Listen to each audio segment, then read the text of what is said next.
Domingo da Ressurreição, nós temos um desafio hoje, que é trabalharmos este tema. Eu me propus a trabalhar com o tema Teologia da Ressurreição. Nós leremos um texto, que é um desafio abordá-lo, um conteúdo extenso, mas antes de tratar deste texto, nós vamos primeiramente ler um outro texto. Vou fazer algumas perguntas a partir dele, abordaremos o texto. O segundo texto, tirarei algumas lições. Esta é a nossa rotina, nosso itinerário dessa noite. Abra, portanto, no primeiro texto, não vou ficar muito tempo nele, que é Lucas capítulo 24. Leremos os 7 primeiros versículos deste capítulo. Lucas, Evangelho de Lucas, capítulo 24, de 1 a 7, diz assim a palavra de Deus. Mas no primeiro dia da semana, alta madrugada, as mulheres foram ao túmulo levando os óleos aromáticos que haviam preparado. Encontraram a pedra removida do túmulo, mas ao entrar, não acharam o corpo de Jesus, do Senhor Jesus. Aconteceu que, perplexas a esse respeito, apareceram-lhes 2 homens com roupas resplandecentes. Estando elas com muito medo e baixando os olhos para o chão, eles disseram: por que vocês estão procurando entre os mortos aquele que vive? Ele não está aqui, mas ressuscitou. Lembrem-se do que ele falou para vocês, estando ainda na Galileia. É necessário que o Filho do Homem seja entregue nas mãos de pecadores, seja crucificado e ressuscite no terceiro dia. Até aqui. Qual a diferença entre o cristianismo e as religiões? A partir da leitura desses versículos do capítulo 24 de Lucas. Qual a diferença entre o cristianismo? Não vou chamar das demais religiões, porque o cristianismo não é religião. Das outras religiões. Das religiões. Talvez você me responda assim: a diferença é que Jesus morreu. Mas Siddhartha Gautama também morreu. Maomé também morreu. Allan Kardec também morreu. Portanto, a diferença não está nisso, porque os outros também morreram. A diferença entre o cristianismo e as religiões é que a morte de Jesus é uma morte vicária, substituta. E esta morte vicária, substituta, não é toda a verdade. Portanto, a diferença entre o cristianismo e as outras religiões não fica na morte vicária, porque se Jesus tivesse morrido pelos meus pecados e pelos seus pecados, ele continuasse no túmulo, ele seria esses que eu acabei de citar. Estariam lá. A diferença entre o cristianismo e as demais religiões, as outras religiões, é que Jesus Cristo morreu uma morte vicária e ele ressuscitou. Portanto, o cristianismo é uma vida discipular do líder que está vivo entre nós. Atos dos Apóstolos, em todos os seus discursos, as suas pregações dos apóstolos, enfatizavam a ressurreição de Jesus muito mais que a morte. Todos os discursos de Pedro e as menções de Paulo em Atos dos Apóstolos falavam da morte de maneira muito rápida, de relance. A ênfase era na ressurreição. Portanto, a cruz é uma doutrina central no cristianismo, mas a cruz sem a ressurreição, ela não estará completa. Portanto, morte, cruz e ressurreição é a mesma moeda, de dois lados. Olhando para esse texto que acabamos de ler, você consegue extrair ou responder algumas perguntas? Por exemplo, o que a ressurreição de Jesus tem a ver com a minha ressurreição? O que a ressurreição de Jesus tem a ver com o pecado, com a morte, com a escatologia? Paulo, para tratar deste assunto da ressurreição, ele trata da criação, ele trata do pecado, ele trata da escatologia. O que a ressurreição tem a ver com a vida cristã? O que a ressurreição de Jesus tem a ver com a sua vida aqui na igreja? Com a sua oferta missionária, com o seu serviço nos ministérios da igreja? Tem tudo a ver. Por isso que Paulo vai tratar desse assunto em um dos textos mais extensos acerca deste assunto, que é 1 Coríntios capítulo 15. Vamos para lá então. 1 Coríntios capítulo 15 é o texto mais extenso, mais completo do Novo Testamento a tratar do assunto da ressurreição. Enquanto você procura, quero dizer uns dados estatísticos aqui. Alguém já disse que para estudar 1 Coríntios não é uma boa prática estudá-lo por capítulos ou por parágrafos, mas por problemas. Fica fácil.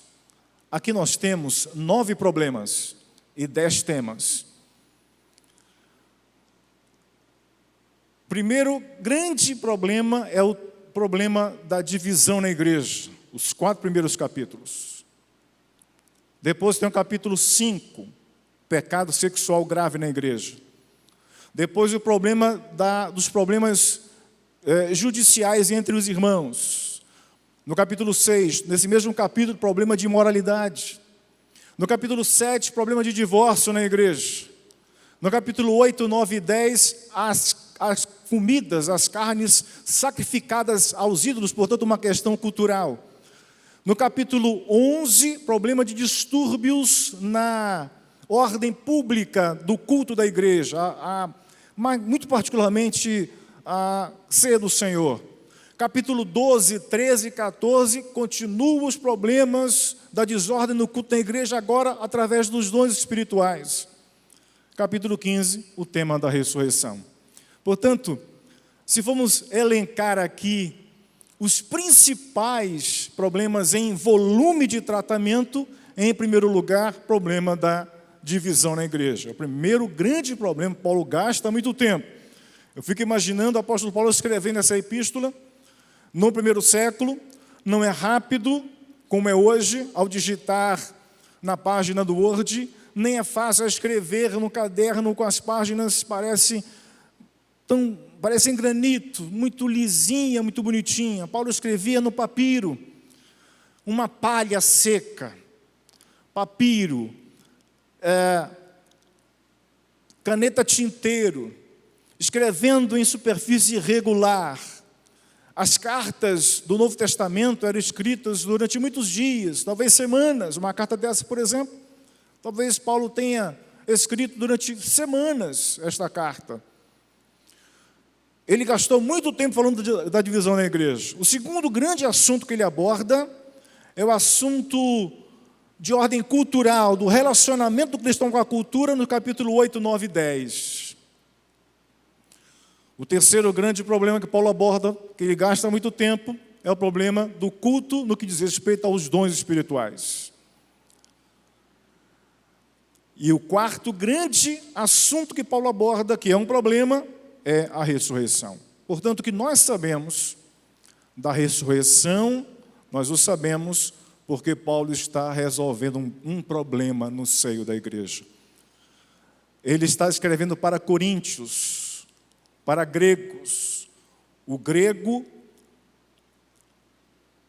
como um platônico ou um neoplatônico a partir do filósofo Plotino, entendia que a matéria era má, entendia que o corpo era a prisão da alma e que a morte libertava a alma desta prisão. Portanto, o grego entendia que a alma era imortal, eles acreditavam na imortalidade da alma, mas não aceitavam a ressurreição corporal. Eles não aceitavam, não compreendiam a ressurreição do corpo.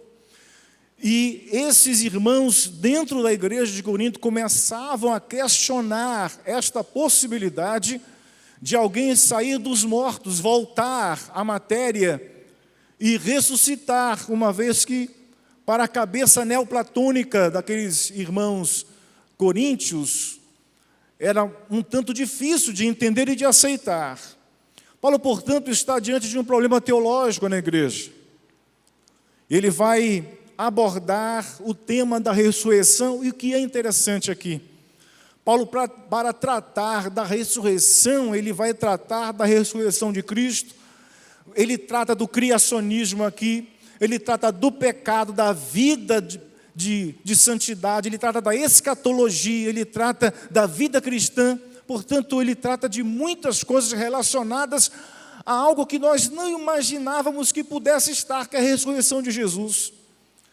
Naquela época, diferentemente de hoje, não havia tantas especialidades. Hoje você se especializa e um professor de Novo Testamento tem grande dificuldade de dar Antigo Testamento, porque ele se especializou.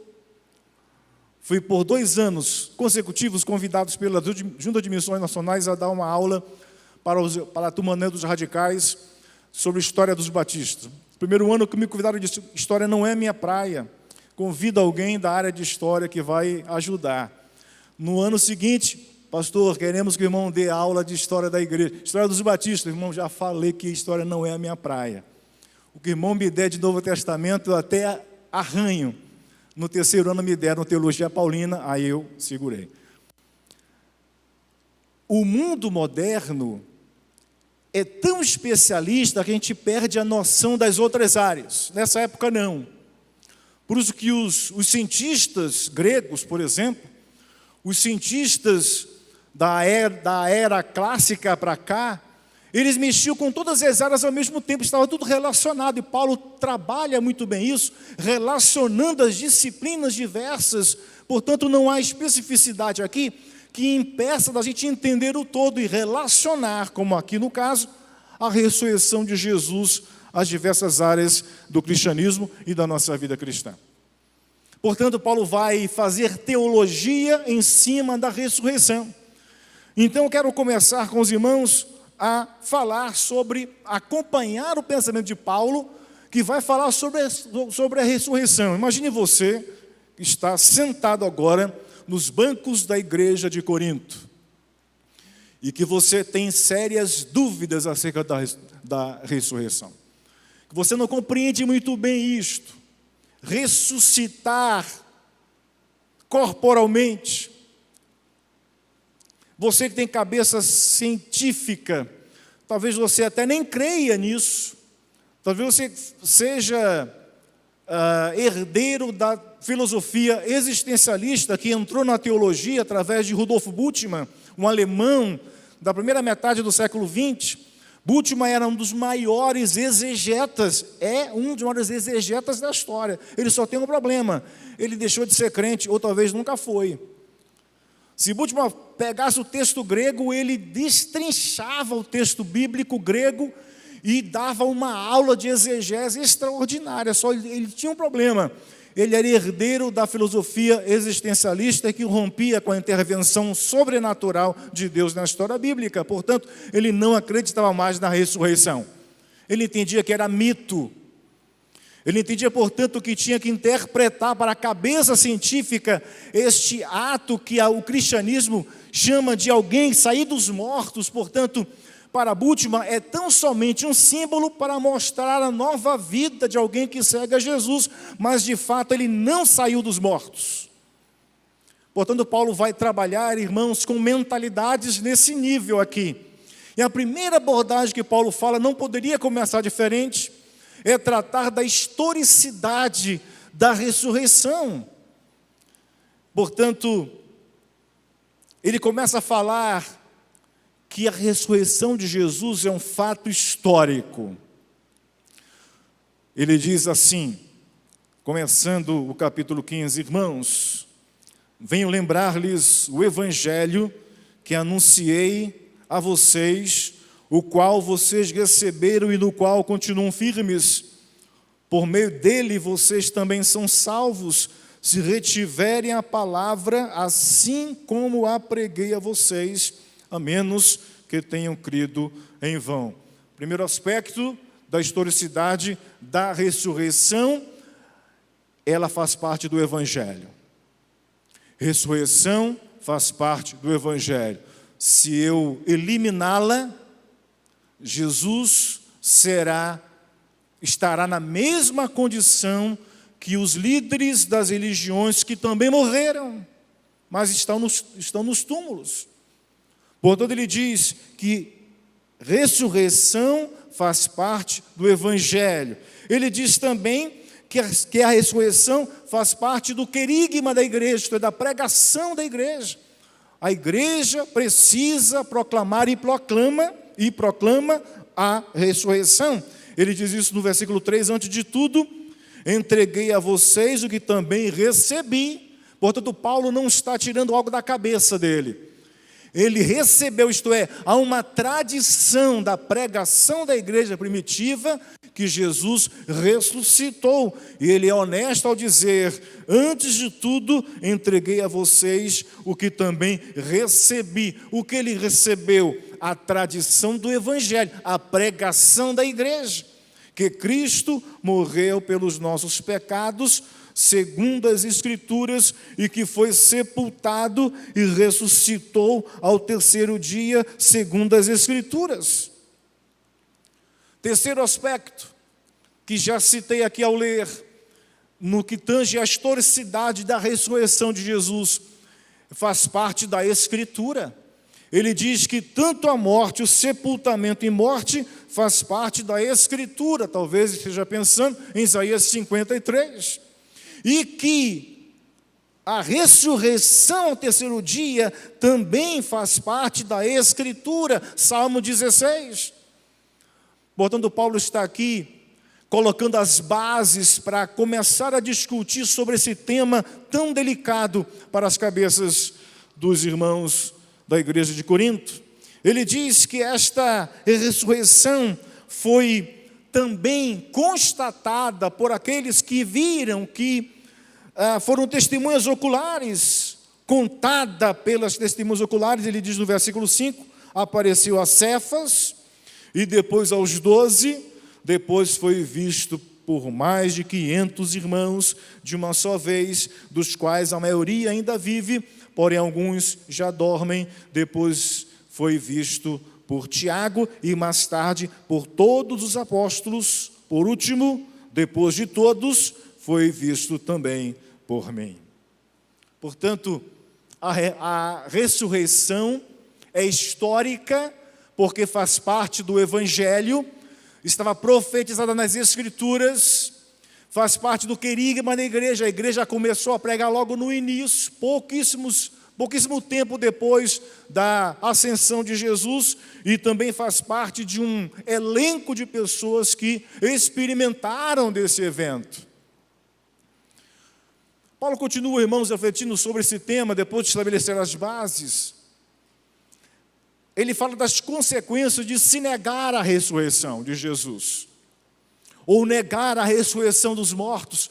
Que consequências há para aquele que nega, como Rudolf Bultmann, como um grupo da igreja de Corinto? Que consequências há de negar-se a ressurreição dos mortos? Paulo vai dizer no versículo 13, quando ele diz, no versículo 12, ele diz o seguinte: ora, se o que se prega é que Cristo ressuscitou dentre os mortos, como alguns de vocês afirmam que não há ressurreição de mortos? Que o que se prega é que Cristo ressuscitou, como é que há gente na igreja que prega o contrário? Que isso é impossível. Portanto, Paulo vai elencar aqui consequências de se negar a ressurreição. Ele começa a dizer, a primeira consequência é que Cristo não ressuscitou. Então, se não há ressurreição, Cristo não ressuscitou, que ele diz no versículo 13. E se não há ressurreição de mortos, então Cristo não ressuscitou. Segunda consequência, Paulo vai dizer que pregar o evangelho, então, é inútil. Veja no versículo 14. E se Cristo não ressuscitou, é vã a nossa pregação. Vã, inútil a pregação. Então, a pregação da igreja, portanto, é uma pregação vazia. Se não há ressurreição de mortos, Cristo não ressuscitou, a igreja está pregando algo sem completo sentido. Uma terceira consequência de negar-se à ressurreição, ainda no versículo 14, é que nós temos uma fé completamente também vazia, inútil. Ele diz, se Cristo não ressuscitou, é vã a nossa pregação e vã a fé que vocês têm. Portanto, fé vazia. Não faz sentido acreditar em algo que não aconteceu. Portanto, primeira consequência da não ressurreição de Cristo, dos mortos, Cristo não ressuscitou. A igreja, portanto, está pregando de maneira inútil. A fé que nós expressamos é uma fé vazia e os pregadores são mentirosos. Versículo 15, ele diz, além disso, somos tidos por falsas testemunhas de Deus, porque temos testemunhado contra Deus que ele ressuscitou a Cristo, ao qual ele não ressuscitou, se é certo que os mortos não ressuscitam. Portanto, os pregadores são todos mentirosos. Todos os apóstolos que pregaram a ressurreição dos mortos estão mentindo, porque não há ressurreição de mortos, porque Cristo não ressuscitou. Mais uma consequência de negar-se à ressurreição, no verso 17. E se Cristo não ressuscitou, é vã a fé que vocês têm, e vocês ainda permanecem nos seus pecados. Portanto, se não há ressurreição de mortos, e se Cristo não ressuscitou, Paulo diz que os crentes continuam no pecado. E se o salário do pecado é a morte, todos vão para o inferno. Não há solução para ninguém. É o que ele vai acrescentar aqui, que inclusive os falecidos já estão no inferno, se isso for verdade, no versículo 18, ainda mais os que adormeceram em Cristo estão perdidos. Todos os que faleceram, se Cristo não ressuscitou, eles estão perdidos, estão no inferno, assim como perdidos estão também aqueles que estão vivos. E todos os cristãos, diz Paulo, no versículo 19, todos os cristãos são os mais infelizes das pessoas do mundo. Se a nossa esperança em Cristo se limita apenas a esta vida, somos as pessoas mais infelizes deste mundo. Por que que o cristão, o crente, é mais infeliz do que as pessoas do mundo? Porque ele acredita, a vida inteira acreditou numa mentira.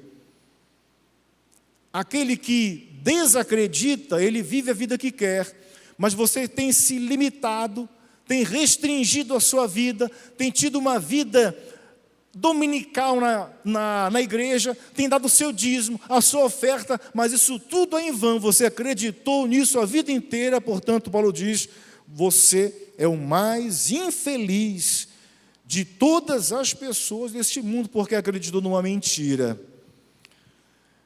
Paulo vai continuar, meus irmãos, falando das implicações da ressurreição. Isso aqui é um esboço, porque o conteúdo é muito extenso, eu tenho só 15 minutos para terminar essa mensagem. Paulo acrescenta as implicações. Ele estabeleceu as bases, dizendo que a ressurreição é histórica.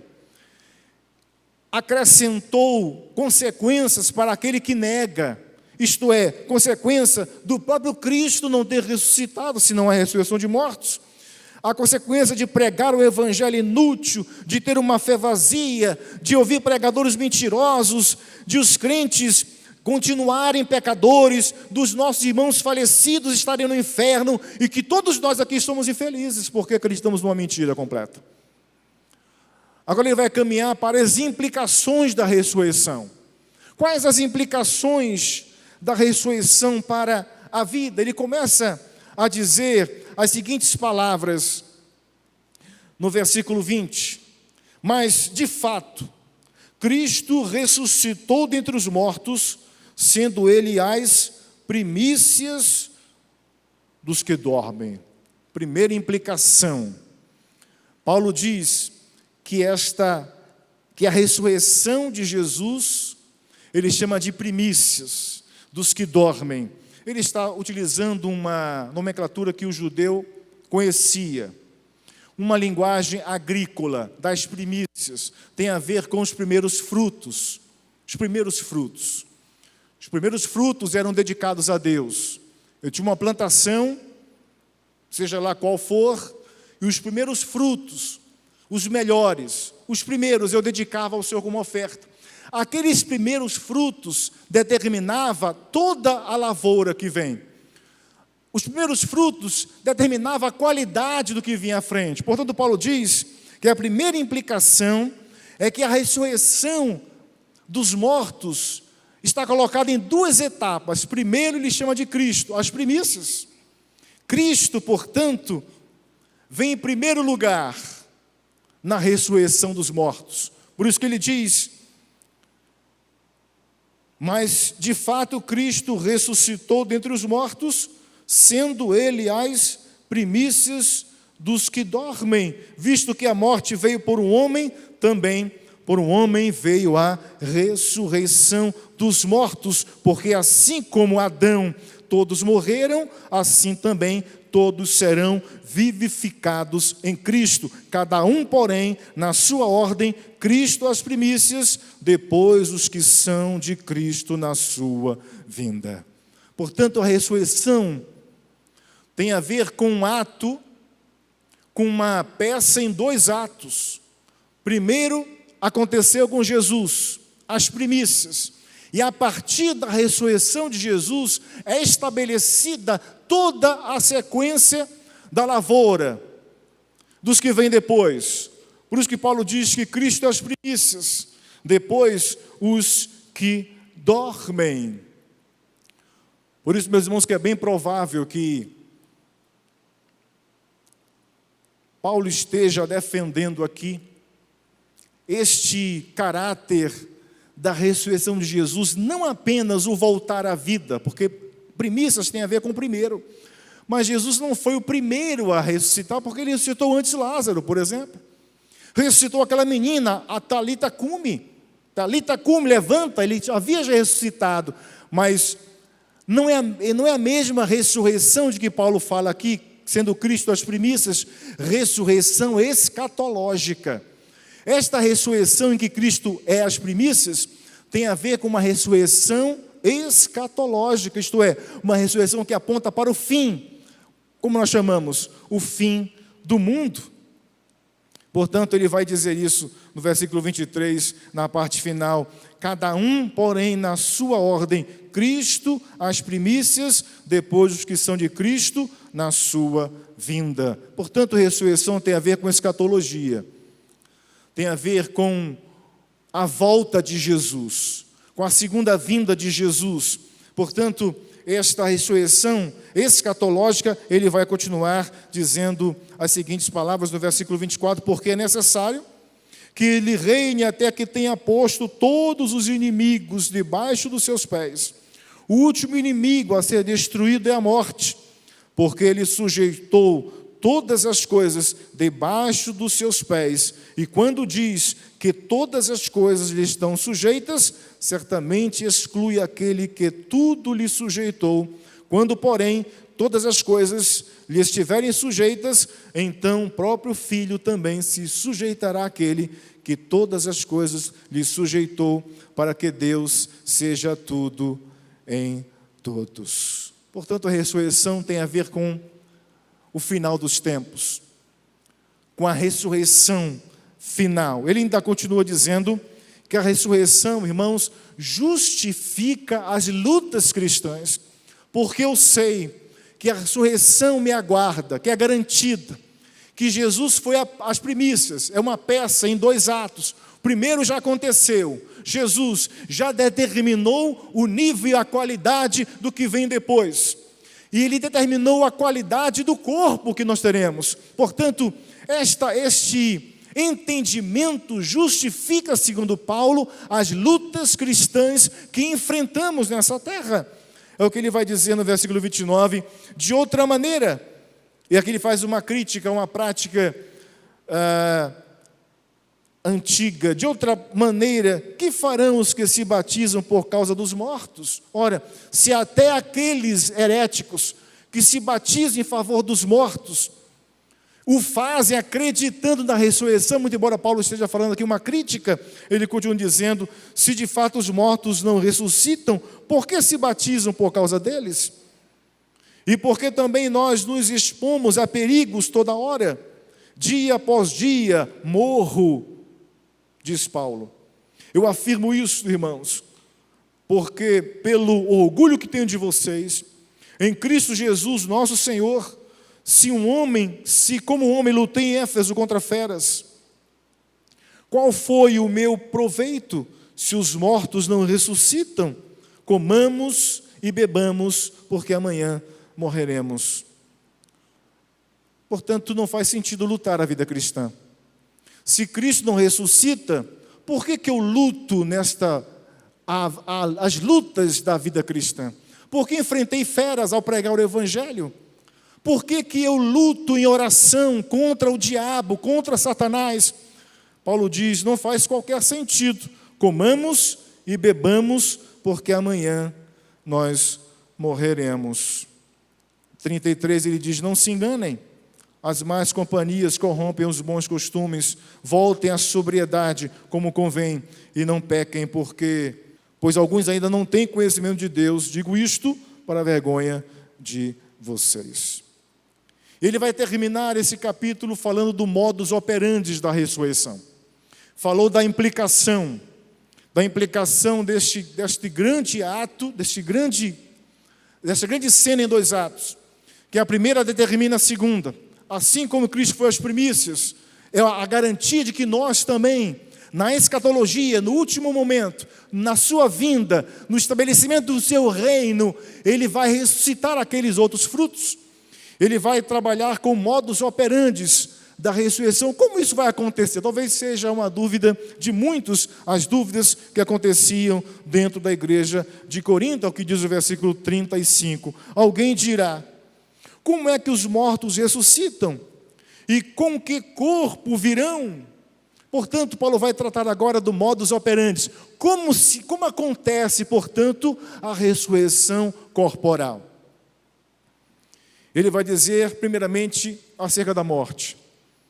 Que a morte para o cristão não é o fim, que é uma passagem. Tanto é que Paulo ameniza a palavra morte para chamá-la de sono. Os que dormem, isto é, os que estão mortos. Paulo não está falando de sono da alma aqui. Ele está dizendo, para amenizar, que para o cristão a morte não é o fim, uma desgraça. Ele está dizendo para a igreja que a morte é uma passagem. Portanto, a morte se reveste de uma outra cor. Não aquela cor negra que um certo jornal de circulação nacional, televisional, termina quase todas as noites. Naquele silêncio lúgubre, cemiterial. A morte para o cristão tomou um outro sentido, um outro significado. Paulo diz que o cristão, quando morre, ele está dormindo. Ele vai dizer, insensato, o que você semeia não nasce se primeiro não morrer. Paulo diz, irmãos, Como é que o modus operandi da ressurreição? É pela morte. Portanto, não temamos a morte toma um outro significado quando entendemos que é pela morte. O cristão, quando morre, ele é uma semente na terra. Portanto, vocês são insensatos. O que semeia não nasce, se primeiro não morrer. Então ele vai ilustrar aqui com, novamente, uma figura da agricultura. Ele vai dizer no versículo 37, e quando semeia, você não semeia o corpo que há de ser, mas o simples grão, como de trigo ou de qualquer outra semente. Portanto, a semente parece que ela não, embora ela semente, Paulo fala de trigo, de outra semente, então vou usar uma semente nossa aqui. A semente de uma fruta regional como o cupuaçu. Você olha para uma semente de cupuaçu, você tem nada a ver a árvore ali. Mas dali vai nascer fruto, o cupuaçu. Portanto, Paulo está dizendo que a árvore não vai brotar se a semente não morrer. Então, o que ele está dizendo aqui? Ele fala de um novo corpo. Como é que é o modus operandi? A dúvida dos irmãos aqui. Como é que será esse corpo, então? Uma vez que o corpo entra em decomposição, e como é que está o corpo dos que já morreram? Só os ossos. Certa vez eu fui para um enterro e cheguei, momentos antes de chegar o cortejo. Eu costumava, quando eu acompanhava, chegar logo no cemitério para acompanhar, orientar, ajudar a família. E eu cheguei tão cedo que os coveiros estavam ainda limpando o jazigo da família. E eles cavaram e já não havia quase mais nada. Mas uma coisa me chamou a atenção por questão óbvia. Eu vi só os cabelos ali. Não tinha mais nada. Fibra dura, resistente, só os cabelos. Pegou um pouquinho do que restava, restos mortais, portanto, colocou num saquinho, num cantinho ali, para receber o novo corpo. Como é que esse corpo vai ressuscitar? Só os cabelos. Essa era a dúvida dos cristãos de Corinto. Como é que vai ser isso? Paulo diz, para pensar um pouquinho, eu vou ilustrar com a figura da agricultura.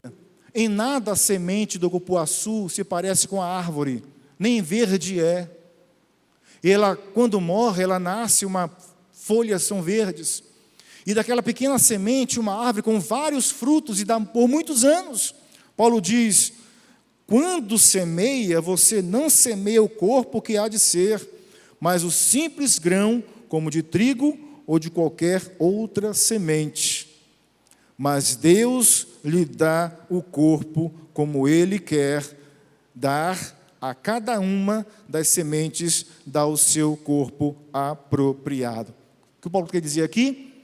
Que o corpo desta terra foi preparado por Deus, dado por Deus, portanto ele fala de criação aqui. Deus deu o corpo apropriado para esta vida. O corpo da ressurreição será adequado para a vida da ressurreição. Corpos diferentes, Paulo diz. Portanto, ele vai dizer, nem toda a carne, verso 39, nem toda a carne é a mesma. Porém, uma é a carne dos seres humanos, outra a dos animais, outra das aves e outra dos peixes. Há também corpos celestes e corpos terrestres, e sem dúvida, uma é a glória dos celestiais e outra é dos terrestres. Uma é a glória do sol, outra a glória da lua e a outra das estrelas, porque até entre estrela e estrela há diferenças de glória. Portanto, meus irmãos, Paulo vai dizer, pois assim também é a ressurreição dos mortos. Versículo 42. Ele está dizendo que Deus fez os corpos, e cita aqui vários, dos animais, dos peixes, da criação, dos corpos celestes, do sol, da lua.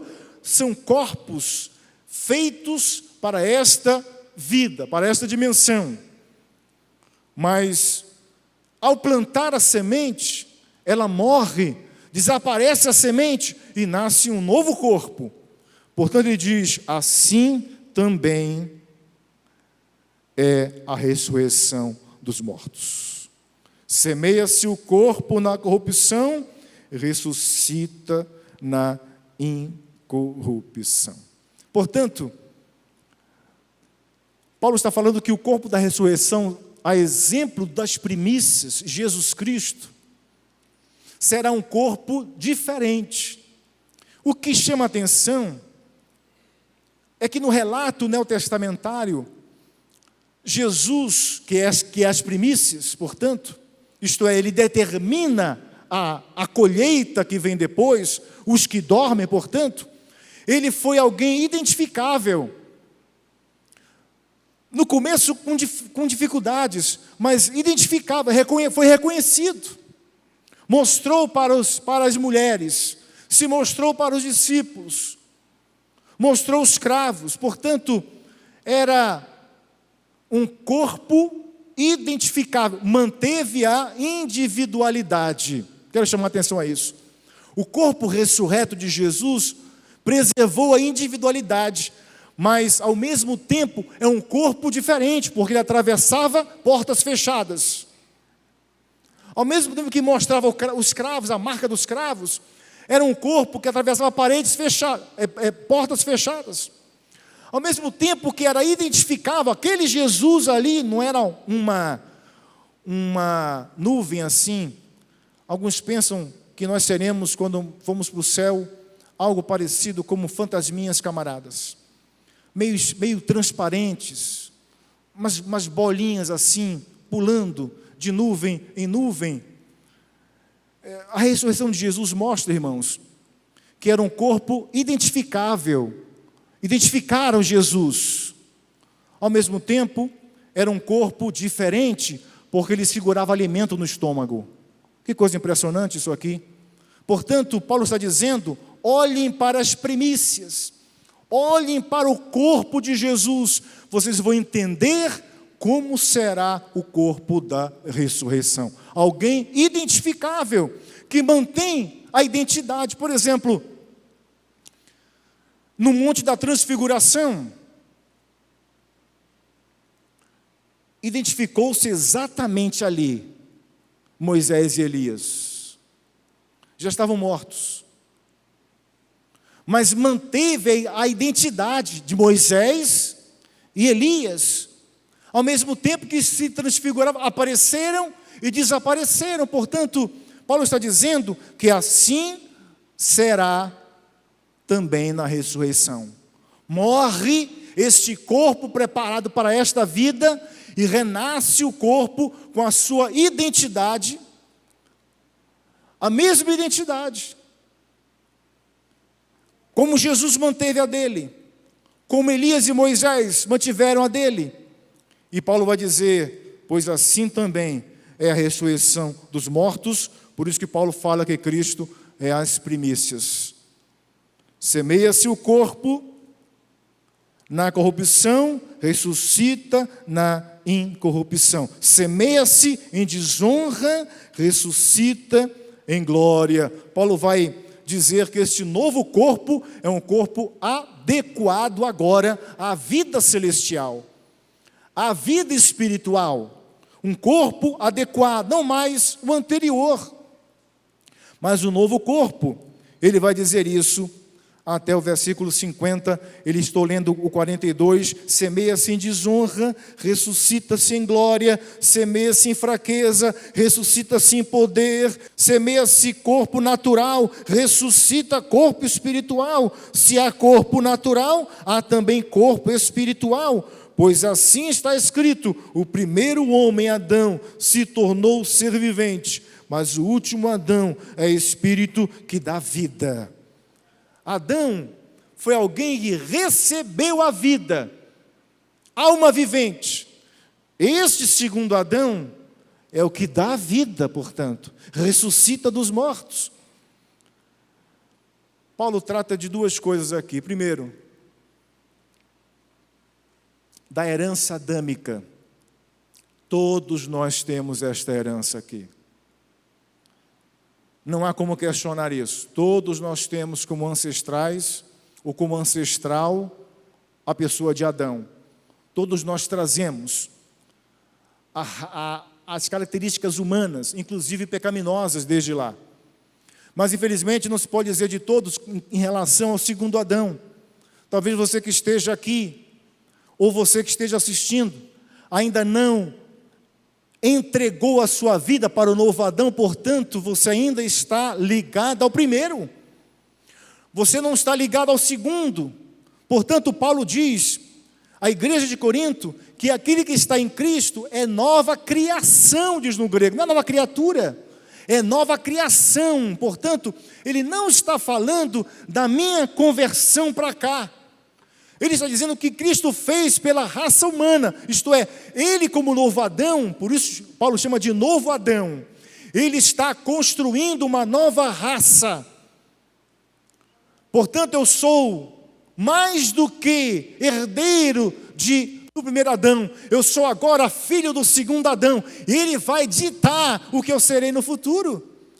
Meus irmãos, ele diz, o último Adão é espírito vivificante. O que vem primeiro não é o espiritual, e sim o natural. Depois vem o espiritual, é claro, é a ordem da semente.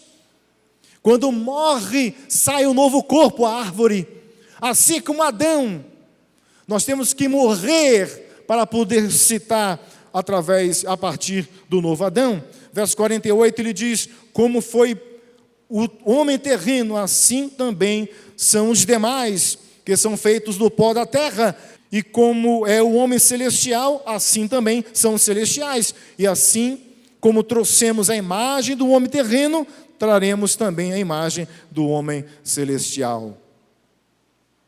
Com isso quero dizer o quê? Diz Paulo, irmãos, que a carne e o sangue não podem herdar o reino de Deus, nem a corrupção herdar a incorrupção. Isto é, esse corpo, Paulo diz, na ressurreição não será este, embora mantenha a identidade. Já estou terminando, meu tempo já encerrou.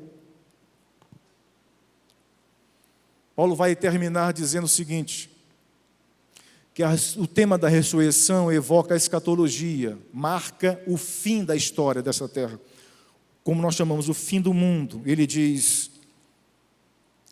eis que eu vou lhes, e a pergunta que ele diz, implícita aqui, o que vai acontecer então, se para ressuscitar tem que estar morto? O que vai acontecer com os que estão vivos? Com os que estão vivos, Paulo diz, eis que eu vou lhes revelar um mistério, nem todos dormiremos, isto é, nem todos vamos morrer. Vai haver uma geração na volta de Jesus que estará em pé, viva. O que vai acontecer com eles? Mas todos seremos transformados no momento, no grego é átomo, num piscar de olhos.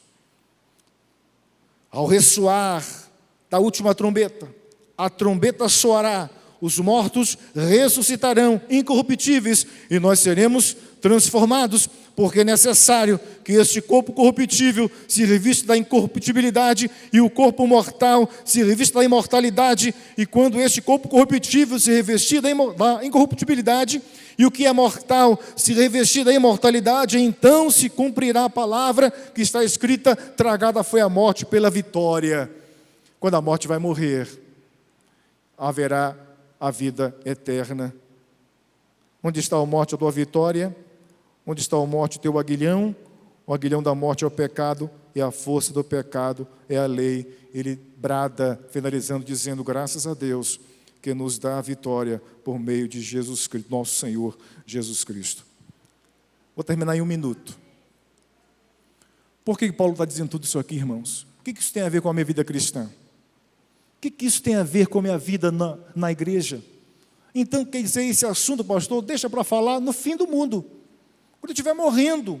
Aí eu só prego essa mensagem. Agora eu estou cheio de vida, vou me casar, sou jovem, sou adolescente, e eu quero viver muito. Portanto, esse assunto de ressurreição não tem muito a ver comigo hoje. Tem a ver, tem muito a ver com a sua vida aqui agora, com a sua vida no ministério, com a sua vida no investimento missionário da igreja, com a sua vida na EBD, com a sua vida nos pequenos grupos, com a sua vida no grupo de oração da igreja. Ele vai dizer isso no último versículo, quando diz: portanto, meus amados irmãos, sejam firmes, inabaláveis e sempre abundantes na obra do Senhor, sabendo que no Senhor o trabalho de vocês não é vão. Ele termina concluindo que a ressurreição de Jesus, que é o primeiro ato que determina a minha ressurreição, tem a ver comigo hoje. Portanto, o que eu tenho que fazer? Esperar a morte, esperar o fim do mundo. Ele diz: não, o objetivo deste tema é levar você a trabalhar agora, hoje. Sejam firmes, Paulo diz, inabaláveis e sempre abundantes na obra do Senhor. Portanto, o tema da ressurreição não é uma vez por ano, é todo dia quando eu sirvo a Jesus na igreja. É eu, a partir desta crença, a partir dessa teologia, eu perceber que a ressurreição me leva a ter uma vida cristã mais efetiva, mais abundante, mais firme, longe do pecado, longe do mundo, servindo a Deus. Se você entender isso, se você entender essa verdade de Paulo, você vai chegar para o seu líder na igreja, vai dizer: o que eu posso fazer para te ajudar? O que algo que precisa fazer, que não está sendo feito, que eu quero fazer, porque eu quero ser abundante, eu quero ser firme, eu quero ser inabalável, porque eu já tenho garantida a minha ressurreição, porque eu sou fruto do primeiro Adão, do segundo Adão, e eu quero agora viver a vida segura na presença de Deus. Tem gente que não tem medo de passar na frente de um cemitério. Conheço crente, e geralmente os fundadores de igrejas são dados a isto, né? A gostarem de ter seus nomes nas salas, nos prédios, e gostam disso. Mas eu conheci um crente que, embora fundador, ele tinha horror a isso, ele negava sempre, porque ele tinha medo da morte. Não ia para velório, não queria tocar nesse assunto.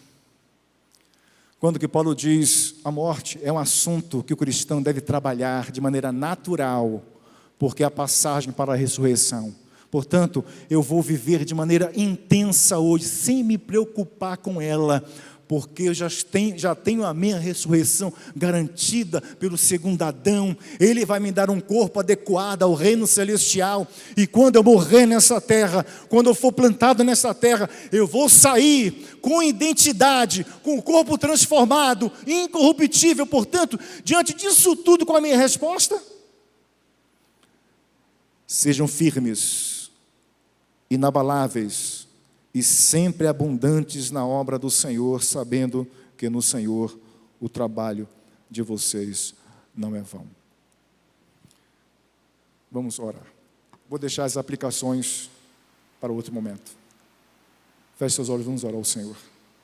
Senhor, nós queremos te agradecer por tua palavra, que nos ensina, que nos instrui acerca da ressurreição do primeiro Adão, do segundo Adão, das primícias, que determina toda a colheita, Senhor.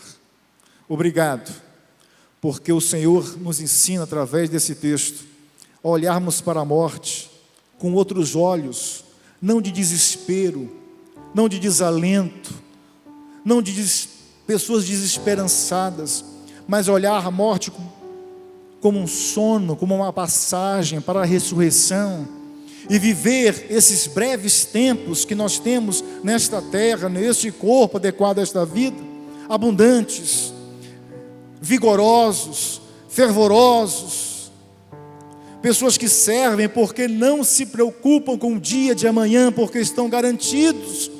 Portanto, se despreocupam com esses temores que o mundo tem, vivem para o Senhor, porque tem seguro de vida eterna.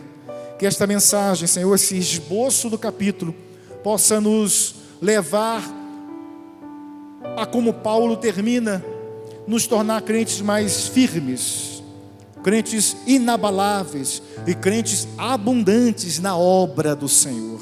É a oração que nós fazemos, Pai, em nome de Jesus Cristo, segundo a bendita intercessão do Espírito Santo. Amém.